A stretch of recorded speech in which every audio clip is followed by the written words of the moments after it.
Still from Afghanistan, the Taliban's capture of Kabul on August 15 last year brought the hardline movement back into power in Afghanistan nearly 2 decades ago after they were toppled by the US following the 9/11 attacks. The year since the Taliban takeover has been disastrous for the country, with the economic collapse, continuous threat by the Islamic State group, and international aid drawdown.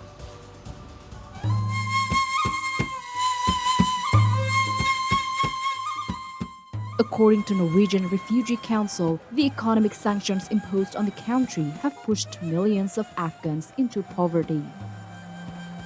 Afghanistan has an estimated population of 41.7 million, from which over 20 million are living with extreme food insecurity, according to Humanitarian Needs Overview.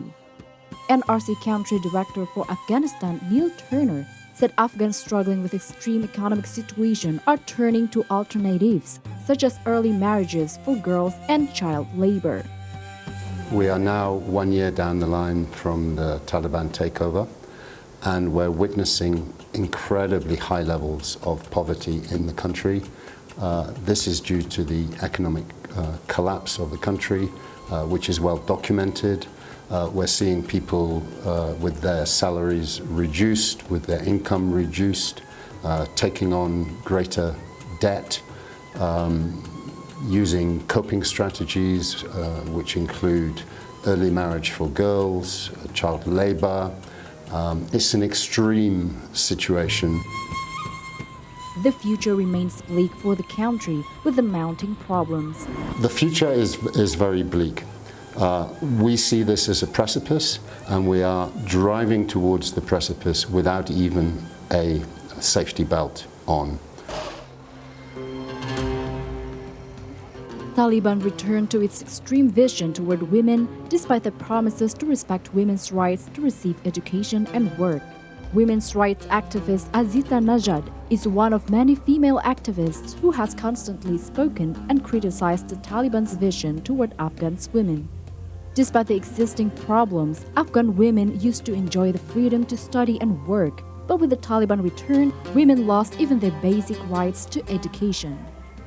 در گذشته هم بالای خانم‌های افغانستان زیاد محدودیت‌ها بود، مثلا خشونت‌ها صورت می‌گرفت یا امثال از اینا، ولی یک دلخوشی که دخترای افغانستان، زنان افغانستان داشتن این بود که یک امیدشون این رفتن به مکتب بود و انگیزه از این داشتن که از طریق میتونن که به جامعه خود و مردم خود خدمت کنن که این امیدم ازشان گرفتن. Meanwhile, the Taliban are also facing the threat of Islamic State fighters. In a series of attacks targeting minorities, 10 people have been killed while 40 others wounded in the capital city of Kabul. Syed Mukhtar, a roadside vendor, was one of the 2 civilians killed on August 6 when a bomb went off in the Pule Sokhta area. النظام اقتصادیم خوب نیست، امنیتشم روز به روز یوازی که بهتر شده بره، خرابتر و بدتر شده رفته. در گذشته هم انفجار انتحار بود، حالی هم است. A recent UN report shows huge infusion of aid is just barely keeping numbers of hungry from growing further in the country. It warns that continued drought, poor harvest, inflation fueled in part by the war in Ukraine, and lack of funding for UN aid threaten to increase the crisis.